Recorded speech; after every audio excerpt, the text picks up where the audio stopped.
Hello. This is now another day, another special moment, and it's a repetition, but a more clear repetition of what I've showed you before. And after now clearing the land, plowing the land, and making basins, as you can see, making good basins. You can see it yourself, the basin in the whole of this land. We come now to the final and now the most interesting part. It's where the financial counting starts. Like I promised you this year, I'll be taking you through the game of numbers. We'll be dealing with numbers, not just the size of the land. And this is now where it begins, because after transplanting or planting, that the beginning of everything. That where you're supposed to do your calculations. That where you're supposed to know the amount of fertilizers you are going to use, subject to the germination or subject to what you have in the main field. Because I've realized majority of the farmers are quantifying what they are farming. A farmer will tell you, I'm doing 10 acres, or I'm doing 5 acres of watermelon, or I'm doing 5 acres of this and this. And the cost they are using in those 5 acres, because when I plan or when I give a plan for a farmer, mostly farmers that have not visited their farm, I give plan for the quantity of the land. But now I want to change. I want to be sharing my plan, or to be giving the plan per the number of crops. That's what I call the game of numbers. So the game of numbers comes in from the very first day you plant, and it is shown by the number of germination. From that, you are able to calculate your fertilizer percentage. You are able to calculate your water usage, because everything we do, we'll do it as per the plant, not as per the size of the land. So today I want to take you through very simple method and show you how it's supposed to be done correctly without making a mistake. Because the very moment you make a mistake during planting or during transplanting, you've already interfered with the game. And the game is supposed to start well, and when it starts well, the progress becomes very good. Now, there are some farmers during planting who does do watering and they transplant. But as for me, I prefer when I'm doing either watermelon, or like I'm doing today the squash butternut. As you can see, I'm doing the butternut. They are of the same family, same techniques, only that the management differs. I do it in a dry basin or in a dry farrow. I know many of you will ask why I've not done the fertilizers like I'm used to do. But again, you can have two approaches or two methods when it comes to planting and application of fertilizer. You can apply the manure and the fertilizer, then you plant your seeds. Or else you can plant your seeds, after germination you apply the fertilizers. The reason to why I usually encourage more of planting then applying fertilizer after germination is because from when you sow the seeds to when the seeds germinate, you'll be watering. And if you have done the fertilizer, mostly if you have done the soluble fertilizer, you will be losing the fertilizer because it's soluble in water and there is nothing that is picking the fertilizer, so it's running away with water. So it's better to do the fertilizer once the seeds have germinated, and now the seeds will be ready, or the roots will be readily available for them to take the fertilizer, and you lose nothing. But it's not also bad to do the fertilizer then doing the seed, because I've seen it work, and it has no big difference. But if you're in a capacity to plant, then do the fertilizers, it will be very good. So with me here, I have the squash or the butternut seeds. As you can see, the capacity of planting the squash is usually half a kilogram or half a kg per acre. So if you want to do 1 acre, just you'll have half a kg. Like it's in watermelon, we also do half a kg per acre. It gives you a population of around, if there is good germination, of around 4,000 plants in an acre. 4,000 of squash and 4,000 of watermelon. So whatever I'm doing today can be done in squash or in butternut and can also be done in watermelon. So during planting, you usually start from the far head, from the farthest corner. And one thing you have to observe is the spacing of your butternuts. Most of the farmers really, by look of the farm or the way they do their work, they know the spacing. But in my case, I had done some few holes. As you can see, this to this one, you can see that there are some few imaginary holes that I did. So I'll show you how these seeds are supposed to be planted. And with me, this is how big the squash seed looks like. It's of the same size with the watermelon seed size. And scientifically, all the science that you apply in the farm, you are supposed to bury these seeds as twice as the size of the seed, any seed that you plant. So make sure when burying the seed, the hole you make, or when burying it, it's as twice. The soil that is going to cover this is supposed to be as twice as this. More than that, it will be too deep, and it's not supposed to be too shallow, because when it's too shallow, there are squirrels, there are birds that can pick the seed, and you'll have poor germination or low crop population. So what you do, you place the seeds, you hold your seed this way and place it in the first hole. You hold another seed, you place it, just placing the seed from where you are trying to plant and bury it. You place the seed this way. You just place the seed. You don't need to put it upside down or to put it in any other way. So you hold the seed, you place it, and you bury it.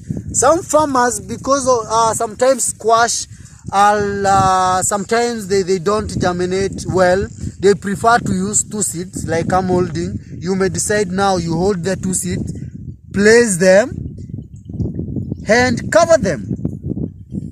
Hold the two seeds like this, place them and cover them. That is supposed now to be done even if you are doing 10 acres of this, or you are doing 15 acres or 20 acres. Now this is what is supposed to be done. It's a fast activity, just placing and covering. What you're supposed to adhere to is the depth of burying the seeds. Make sure you place them, just placing them lightly and covering them. Placing them lightly and covering them. Make sure you observe the distance from one seed to the other. Like from here to this, it's 40 centimeters. That's what I'm using today for the squash. So make sure for squash you use 40 centimeters during planting to make sure you have a good population and a good crop cover in your field. Because one, like I've told you, it's the population that matters, not the size of the land. So the game and the secret is in the population. For those who are also doing for the watermelon, remember you need to break the seed dormancy.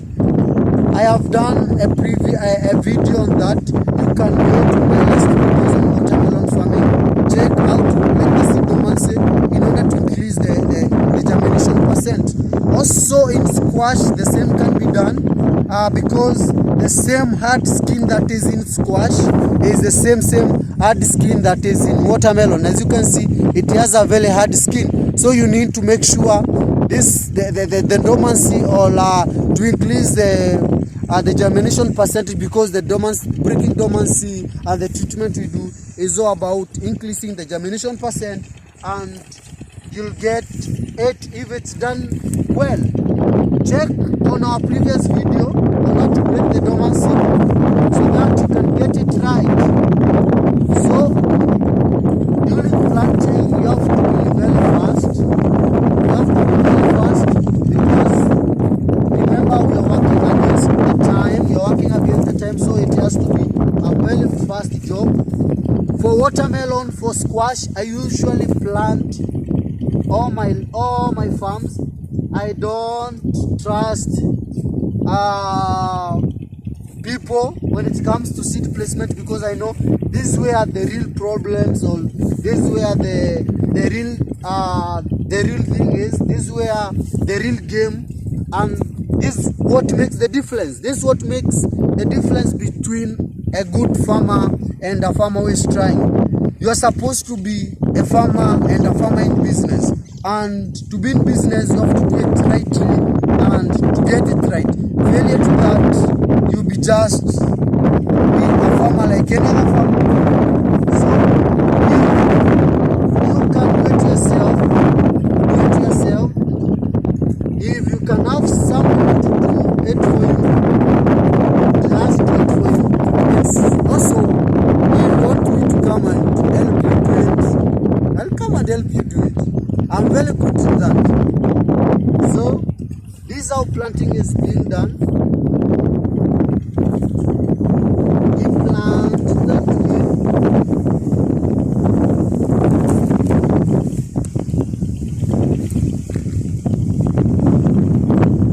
Just placing the seed.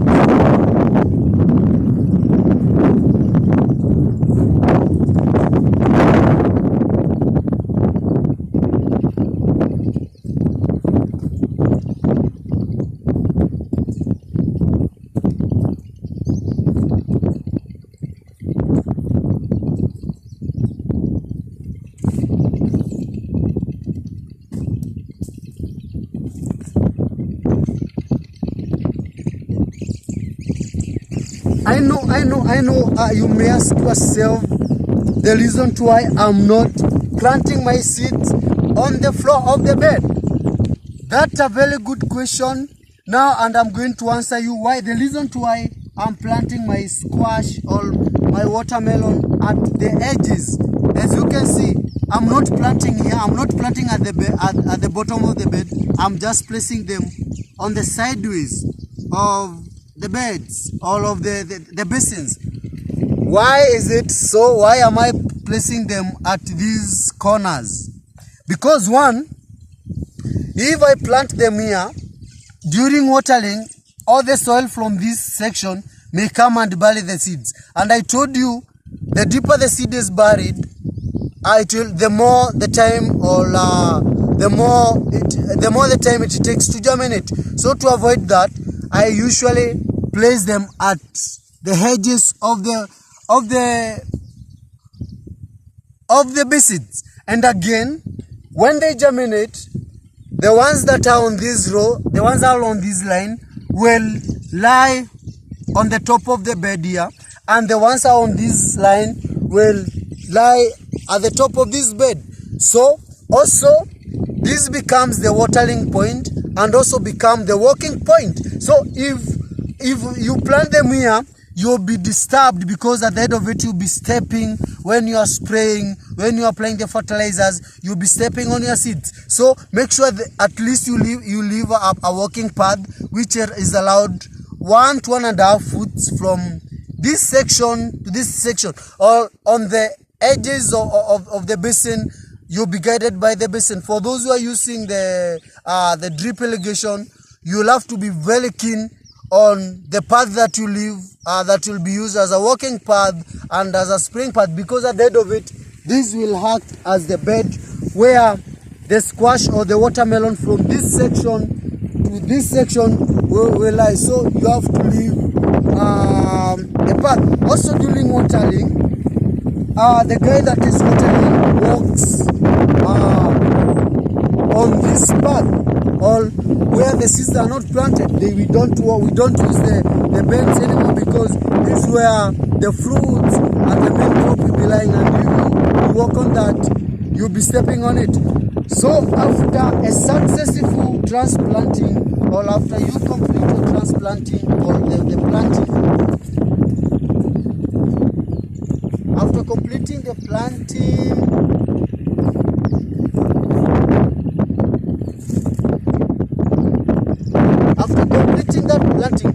as you can hear, the background background noise is a pump that is running. You can see the water there, the source of my water and everything. At the background, it is the pump that is running. As I'm planting, now something else is also happening. From the other hedge, I'm doing the irrigation, because I told you I plant and irrigation follows me. I don't plant, then the following day I come, I do the irrigation. Because remember, we have broken the dormancy of the seeds. And with this weather, with this climate, if you leave the seeds to be watered tomorrow or to be watered a day after today, that means it may end up drying and reducing the germination percent. So everything is going on, is going well as per the plan, and as you can see, this our watering takes place. This our now basic irrigation watering takes place. We've already done few lines. I have my guy that I worked with here, that is helping me as I plant the lower part and is helping me to apply the water. As you can see, it's as simple as that. Somebody was asking how I usually do my irrigation. It's just applying the water that way. That's how irrigation water is applied. Yes, you see, if you plant the seeds at the bottom of the bed, they may end up being drowned. But since now they are at the top or at the edge of every basin, they cannot be drowned, because you can see you've already gotten water. And from what irrigation is usually done in a backward method, as you can see, and that's now it's being done from one edge going backward. And when one basin is full like this one, you remove the pipe and go to the next. And it's a continuous thing, because as you can see, we are applying water on this side. The pipes that we have already used to apply water on this side, we lie them in the lower section or where we've done our next basin, so that we can be able to be faster and to be quick in fall irrigation. It's not easy to learn how to do fall irrigation. It needs somebody with high speed, wide and a lot of precautions needs to be done, because like at the moment we've already done the transplanting, and we need to take care of that. We need to take care of the young seeds, or the seed that we've already transplanted, to prevent them from being uprooted and drowned by the irrigation water. That is clear how to transplant and apply water at the same time. I know up to now you can be able to do it by yourself, and you can. The good thing about this class is as a libre mood. You can replay, you can watch once more, you can repeat and watch the previous videos that I've made of irrigation, of planting, and learn everything that is needed. Until next time, if you have not subscribed to this channel, subscribe. Invite other farmers to subscribe so that we can continue learning together. Bye.